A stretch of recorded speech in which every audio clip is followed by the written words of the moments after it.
Washington approach, Pinnacle 452. We have the airport in sight. Pinnacle 452, Washington approach, cleared visual approach, runway 34 right. Contact Washington Tower 119.0. Good day. Pinnacle 452, cleared visual 34 right. Washington approach, November 26124, approaching the mall.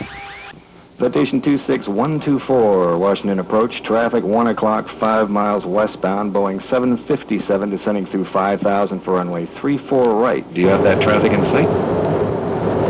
Did he say 757? Yeah, there it is.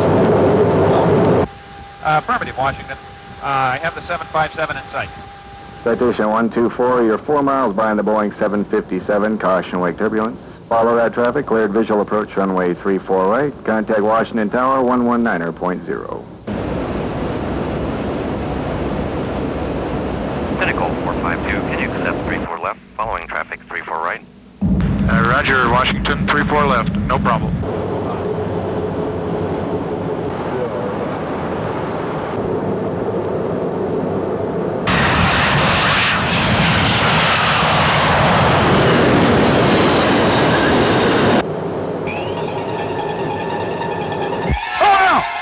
Give me ground power.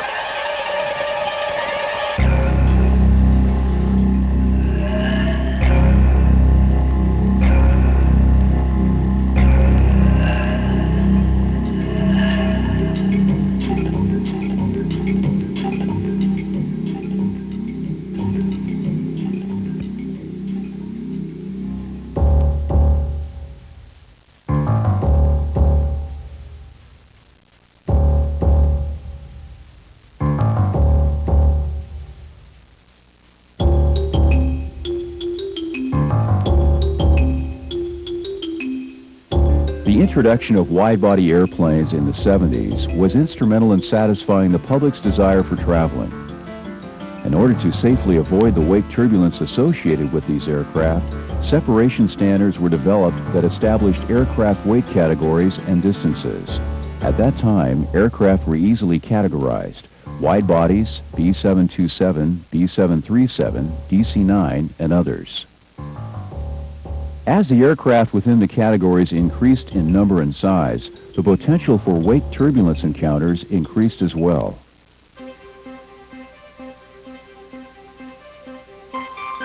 Today there is almost a continuum of aircraft sizes as manufacturers develop the airplane family concept of new transport and corporate aircraft. Airports of various sizes are handling increased air traffic that includes everything from heavy wide bodies to small business and recreational aircraft. Along with this increased mix of aircraft comes an increased concern about wake turbulence. Wake turbulence, being a natural byproduct of powered flight, is generated by the lift created by the aircraft wings and helicopter rotor systems.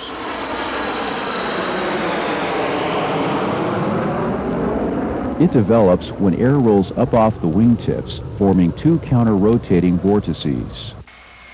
The strength and effect of a trailing vortex is predominantly determined by the size, weight, speed, and wing configuration of the aircraft producing it. The strongest and potentially most dangerous wake turbulence is produced when the aircraft is heavy and flying slowly. The vortices from larger aircraft sink initially at about 300 to 500 feet per minute to a maximum of 900 feet below the flight path of the generating aircraft.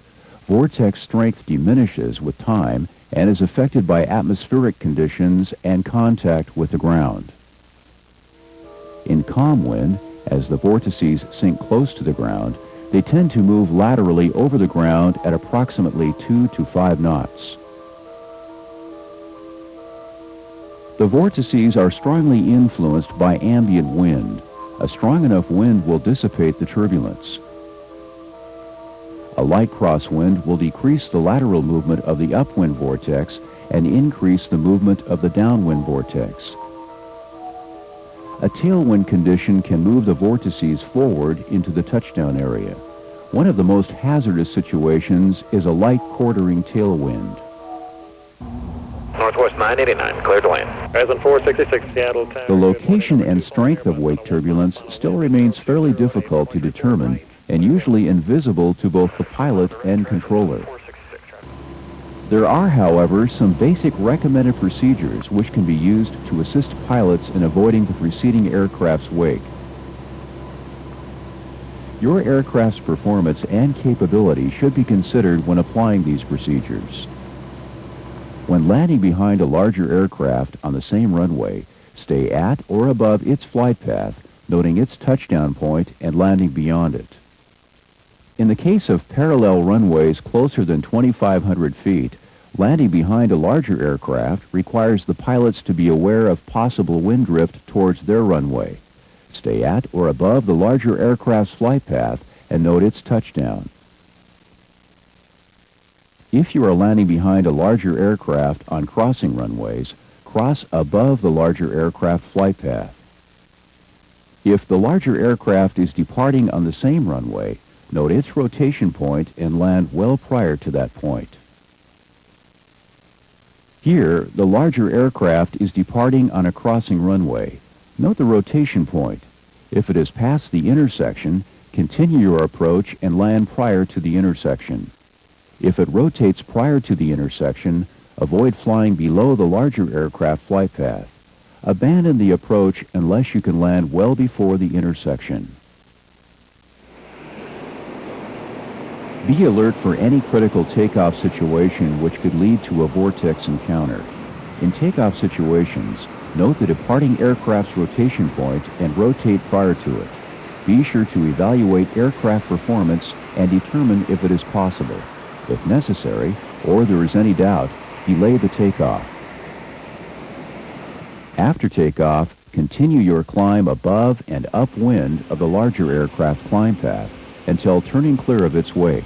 Avoid any headings which will place you behind the preceding aircraft path. In the case of an intersection takeoff on the same runway or parallel runways, be alert to adjacent large aircraft, particularly upwind of your position. Avoid subsequent headings which will cause you to cross below a large aircraft path.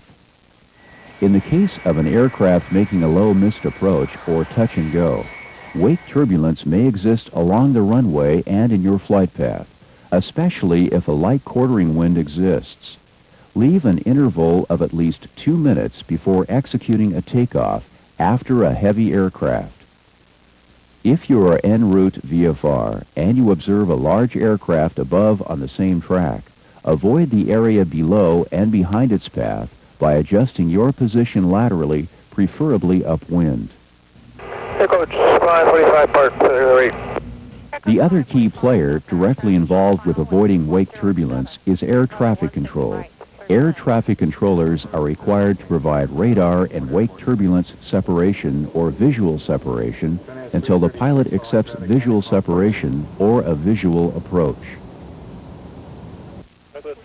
The primary considerations that affect the controller's ability to control traffic safely, orderly, and expeditiously are the types of approaches available, instrument flight rules or visual flight rules, mix of traffic, jet, propeller, or helicopter, traffic density, wake turbulence separation, and noise abatement requirements. Traffic density is the major factor in the amount of airplanes that can be safely, orderly, and expeditiously landed or departed. The busiest airports schedule takeoffs and landings based on weather conditions. Visual conditions and visual separation allow air traffic control to handle more aircraft in the traffic control system.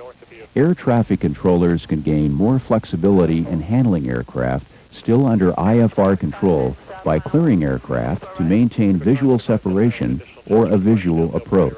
Radar 1101, cleared mall visual approach, runway 34 left, advise when you have that traffic in sight. There are several factors a controller should consider before clearing an aircraft to maintain visual separation or for a visual approach when wake turbulence separation must be applied. An aircraft upwind from a larger aircraft is unlikely to encounter any wake turbulence. However, it is not always possible or practical to have a smaller aircraft follow a larger aircraft on the upwind side. Another consideration controllers need to make is the flight path of the preceding aircraft compared to the flight path of the following aircraft. A steep descent of larger aircraft could create a hazard for smaller aircraft following on a normal descent to the same runway. As you can see, at some time, the smaller aircraft would be below the flight path of the larger jet. When practical, air traffic controllers should advise the following aircraft of the leader's steep descent. Faster aircraft following slower aircraft can create a serious wake turbulence problem by easily getting too close. The separation distance provides time for the wake turbulence to dissipate as well as descend. Intersecting runways can also create a hazard when a small aircraft is cleared to land on a runway where the flight path will take it through the flight path of a larger aircraft that was landing or departing on a different runway. The best method for avoiding wake turbulence is both pilot and controller awareness.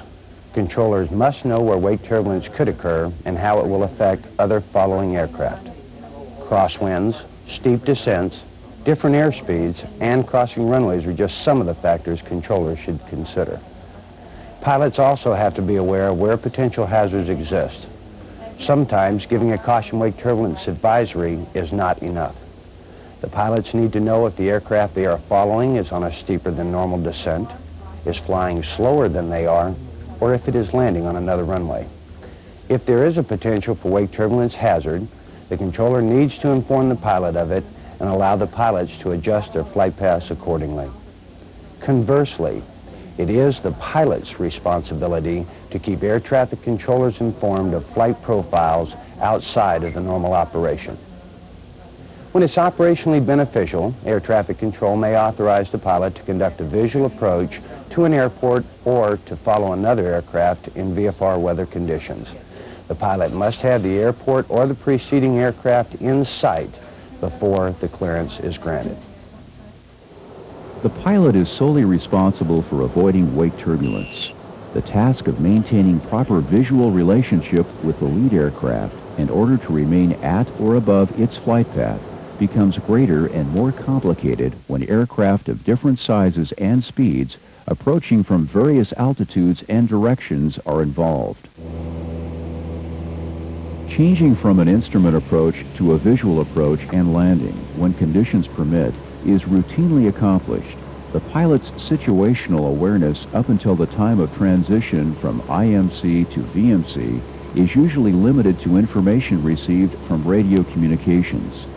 So that's 210 traffic is 12 miles east of the mall is a Boeing 757 for 34 right. Caution possible wake there. While ATC will issue information and cautionary instructions, the pilot must be prepared to determine the traffic situation and apply proper avoidance procedures. In order for pilots to avoid wake turbulence by staying on or above the flight path of the leader aircraft, trailing pilots must make some assumptions on where the leader has flown, since there is no available visual reference to indicate this. The use of visual glide slope indicators such as VASI or PAPI or instrument precision approach aids will assist in establishing and maintaining a normal approach flight path. When available to the pilot, the ILS glide slope can assist in determining the flight path of a leader aircraft. However, it is not foolproof. In fact, the leader aircraft may have flown above the glide slope for wake turbulence avoidance or other reasons. If external aids are not available and obstacles are not a factor, a descent rate of 300 feet per nautical mile traveled approximates a 3-degree flight path. The aircraft should be stabilized on a flight path as early as possible, but not later than 500 feet above the ground. One way to determine the flight path the leader aircraft has flown is to line up the leader aircraft with the anticipated or normal runway touchdown point. Visualize an extension of the line between those 2 points. This technique assumes the leader has flown a consistent flight path and is using a normal touchdown point. While following an aircraft, extending an imaginary line from your aircraft through the leader to the runway should end at the normal runway touchdown point. If it ends at a point down the runway, the trailing aircraft is probably below the flight path of the leader. If the line extension is prior to the touchdown point, as in an overrun, the trailing aircraft is probably above the leader flight path.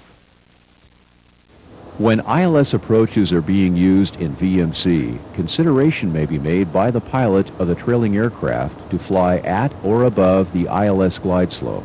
This assumes the leader aircraft is positioned on the glide slope. However, this assumption is not always valid. Pilots should be cautious of leader aircraft intercepting the glide slope from above. A nose-high pitch attitude of the leader aircraft should not be used as an indicator of flight path because pitch attitudes vary among aircraft types and manufacturers.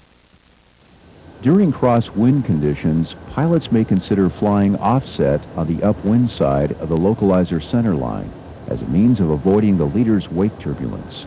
This assumes the leader is flying on the localizer course. Pilots may also establish longitudinal separation from a leader aircraft so as to allow time for the wake turbulence to move or dissipate. Judging in-flight distances is not always easy to do. United 60 on that air traffic said 10 o'clock, 4 miles northeastbound of dash. Air traffic controllers are willing to provide separation distance information to pilots. They can also provide airspeed differential between aircraft if applicable. One technique available is for the trailing pilot to start timing the leader aircraft when it or its shadow passes a recognizable geographical reference point. Radio call points can also be used for timing references. After determining the amount of time it takes for the trailing aircraft to pass over the same point, convert that time into distance. Most heavy and large aircraft produce some smoke from tires during touchdown on landing. Pilots of trailing aircraft, upon observing the smoke, can estimate their own position from touchdown as well as determining a point to land beyond. Have them all in the airport in sight for Sunday. Knowing the distance from the runway to an instrument final approach fix or an available landmark can be helpful in determining relative distances. There are multiple ways to increase separation distances while following an aircraft on final approach. Several factors should be considered, however, before implementing these techniques: aircraft performance, in-flight visibility, coordination with ATC, and other traffic in the pattern that are taking off or preparing to take off. Airspeed reduction is an obvious choice of most pilots for increasing separation, but it is usually limited to small changes because of aircraft performance or ATC restrictions. Pilots must not reduce airspeed below the aircraft's minimum safe operating speed. Be aware that recovery from an inadvertent wake turbulence encounter is more difficult at slower speeds. Performing S-turns is another way to gain separation. Flying a 360-degree turn will greatly increase the distance from the leader, but the impact on other aircraft may preclude its use. The decision to abort the approach or landing and go around is always an alternative for avoiding wake turbulence. Speedbird 87 Heavy, the traffic now 12 to 1 o'clock, 8 miles northeastbound at MD 80 5500 for 34 left UC. Listening to all radio communications, not just those directed at you, can be helpful in providing information that can improve wake turbulence situational awareness. Prior to entering a visual pattern or initiating an instrument approach, radio communications between ATC and other airplanes can alert pilots on where they may fit in the landing sequence or what type aircraft they may follow. Airbus 263, Seattle Tower, good morning. Number 2. Takeoff and landing clearances for other aircraft provide pilots information that can be useful for spacing considerations as well as anticipating the location of generated wake turbulence. In other words, don't overlook any information that can aid your planning and flying an approach, takeoff, landing, or go around. The number of aircraft continues to increase each year for reasons that reach from the desire for greater recreational use to responding to commercial requirements. As this number has increased, so has the necessary support or infrastructure. We have evolved from few pilots to many pilots, from few air traffic controllers to many air traffic controllers. This situation, coupled with high air traffic density, creates an environment that requires pilots and air traffic controllers to cooperate in order to safely and efficiently conduct flight operations. Air traffic controllers should understand that many times the pilot's situational awareness is limited to information provided by air traffic until the pilot enters visual conditions. This means initially that it may be difficult for us to visually detect whether we may be overtaking the leader aircraft or where we are relative to the leader's flight path. We as pilots can assist air traffic in several ways. One way is to understand that controllers are continually challenged in sequencing arrivals with departures, planning for different aircraft with different performance characteristics, and applying wake turbulence separation criteria. If we initiate an unusual request or make a change in our flight operations from what is normally expected by air traffic, it will probably increase an already high workload for most controllers at major airports. Timely, precise, and disciplined radio communications with air traffic improves the flow of vital information. Now let's review the reenactment of the wake turbulence encounter you watched at the beginning of this video and see where increased awareness might have prevented the incident. The leader aircraft is coming in high and slow because its descent was delayed. Although not typically a problem, it contributes to the situation which arises. The citation should have been aware of the location of the 757's flight path and that the citation's current flight path would be below the flight path of the 757.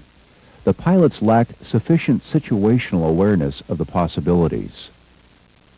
Putting the 757 on the left runway with the trailing citation on the right positioned the citation downwind from the 757.